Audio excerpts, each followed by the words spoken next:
Well, joining me now from New York is Betsy McCoy. She's a former lieutenant governor of New York and a supporter of Donald Trump. With me here in Washington is Bob Weiner, a Democratic strategist, former spokesperson in the White House for Bill Clinton's presidency. Welcome to you both. If I could start with you in New York, Ms. McCoy, what do you think is at stake in these elections?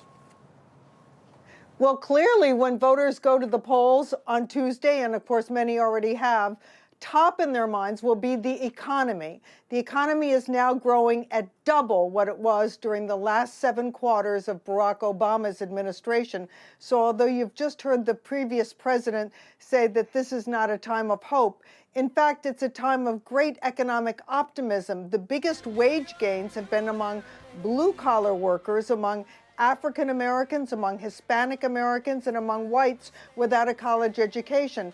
And you're going to see those results in the polls, because the fact is that most people will be voting based on how much better off they are economically now than under Barack Obama. And any Republican candidate who isn't talking about the economy is making a big mistake. OK, Bob Weiner, so it's game over for the Democrats because of the economy. I guess I might as well go home, Adam. Actually, that's not what President Trump is making the issue. He's making the issue fear.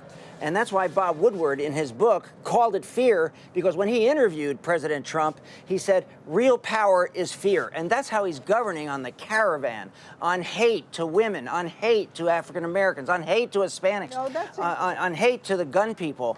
So it's a completely different prospectus that is occurring, and that's why the polls show an 8-point lead now, and as much as 17, according to the Los Angeles Times, and the Democrats are going to have a very good day on Tuesday night.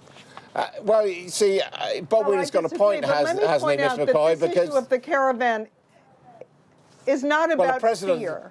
The caravan the president says the economy is boring. The caravan is about the economic well-being of the American people.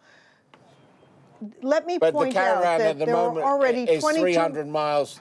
Excuse me, miles away. 22 million illegal immigrants in the United States, according to the latest report, double what was previously counted. And 2/3 of households headed by illegal immigrants collect federal benefits, whether it's Medicaid or food stamps.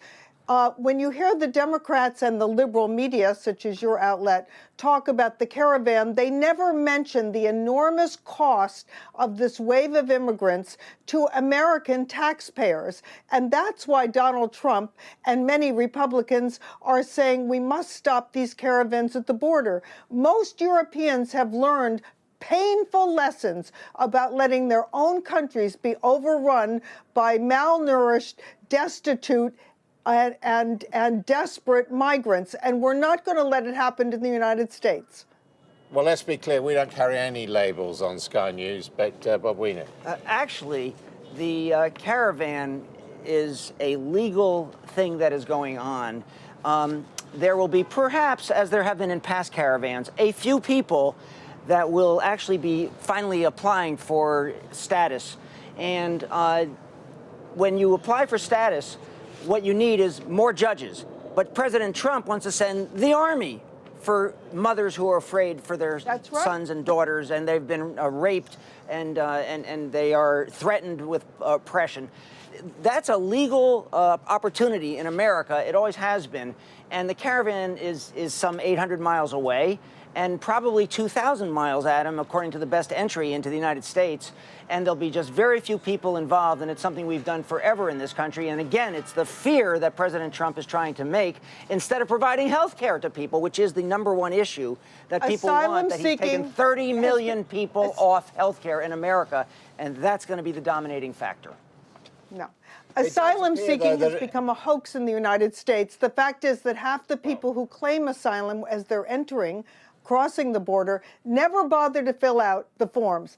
Half of them never bother to actually complete the application. But Ms. McCoy, and of those who do, 80% are ineligible. So only one out of every 10 migrants who applies for asylum qualifies. The other 9 don't. And the but fact no is one, that no Mexico one has on the offered these caravan has yet entered the walkers- United States, have they?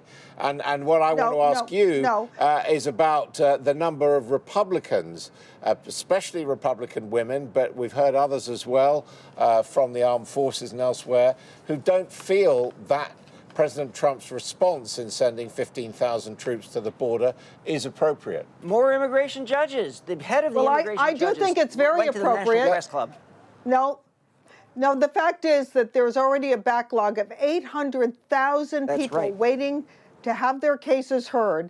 And the reason that that's the case is that so many are applying who don't actually qualify for asylum. They are not victims of state-sponsored religious, racial, or political persecution. They're simply coming to the United States because they currently live in a poor country. That is not asylum, and they are not qualified.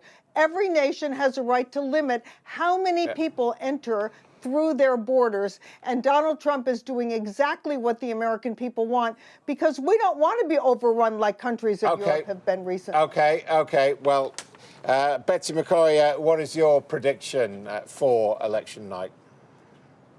Well, I think it's very clear that the Republicans will increase their margin in the Senate. The House is up for grabs. It's an extremely close race. But if people vote in their self-interest based on their own economic well-being, the Republicans will hold on to the House by a sliver. Bob Weiner. I think the Democrats will gain about 35 seats in the House, and I think there may be a loss of 1 or 2 in the Senate. But overall, President Trump is quaking in his boots with the House going Democratic, with the chairs that are going to investigate his taxes in Russia and his Kavanaugh connections and all of that. Thank you both very much indeed for joining us. We shall see. Coming up next, we'll be talking about women and this election.